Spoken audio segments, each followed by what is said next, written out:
Hey guys, Monster playing back with another video.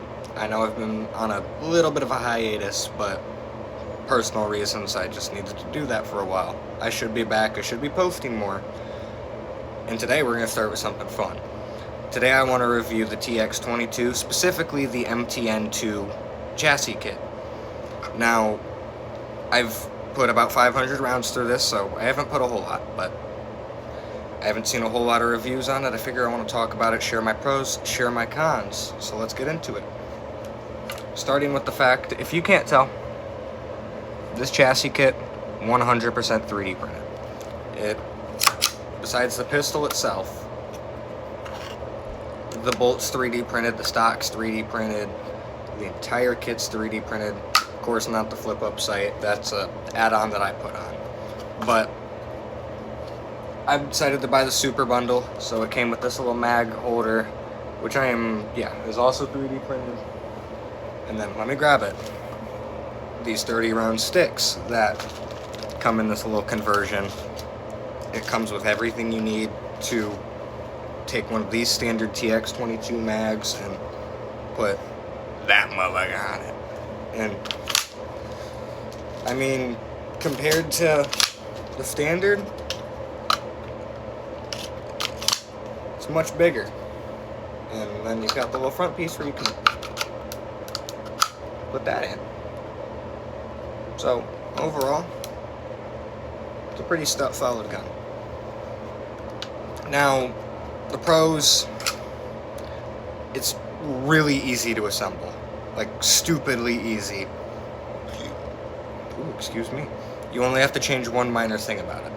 And that is you have to take off the standard base plate off the Tx22 and swap it out for this. Really easy. It was stupidly simple. Now, this is a different Tx22. This is my competition pistol, but same gun. Same overall internals. Besides, this one has an FRT on it. I got the button on this one. We like fun stuff around here, so we wanted a dick around gun. We got it. We put it in yesterday. We went out today to go shoot it. And ooh-wee, it was a fun time. We had some issues, but personally, I want to say that I need to polish the feed ramp on this one and or clean it like a motherfucker, because it's dirty. It definitely is. I got burnt a bunch because it was a spitter today. And I'll put in the video to show you guys.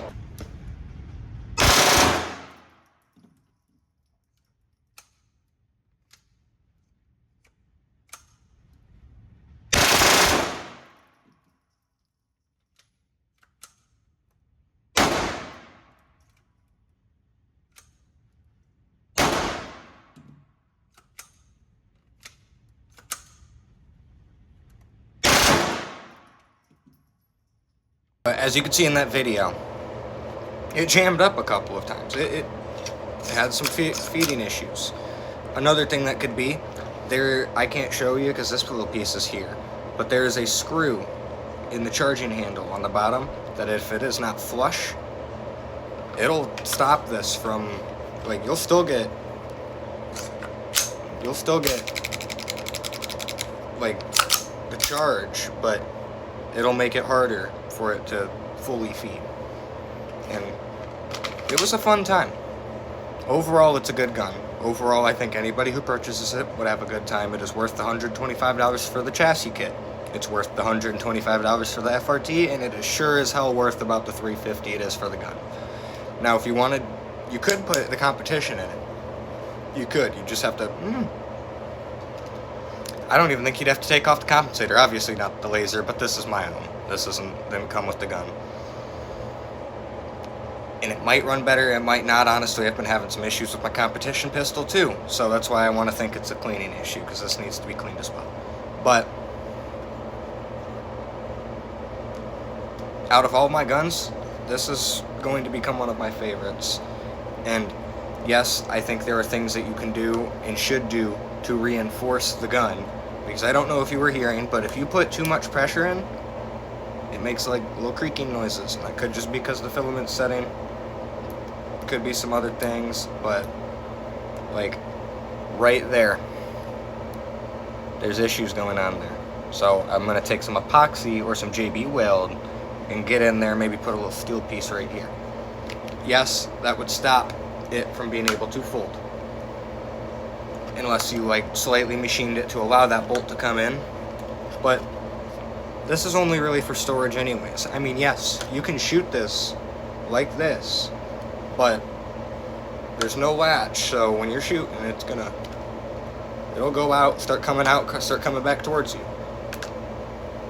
And as I said, this is 3D printed.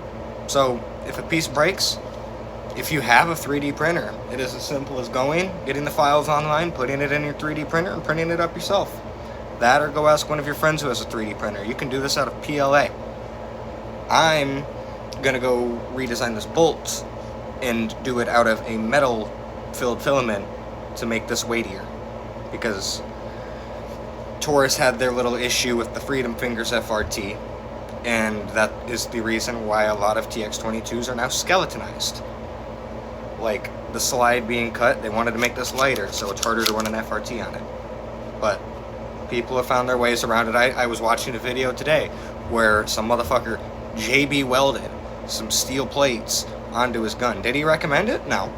But was it amazing? Yes, and I'm gonna leave credit to that guy's video in the description. That's how cool it was. If it worked for him, I'm sure it'll work for other people. Do I recommend it? No, I haven't tried it, but obviously I need to do some fine-tuning. Obviously, I think it is more a personal issue than it is the gun issue.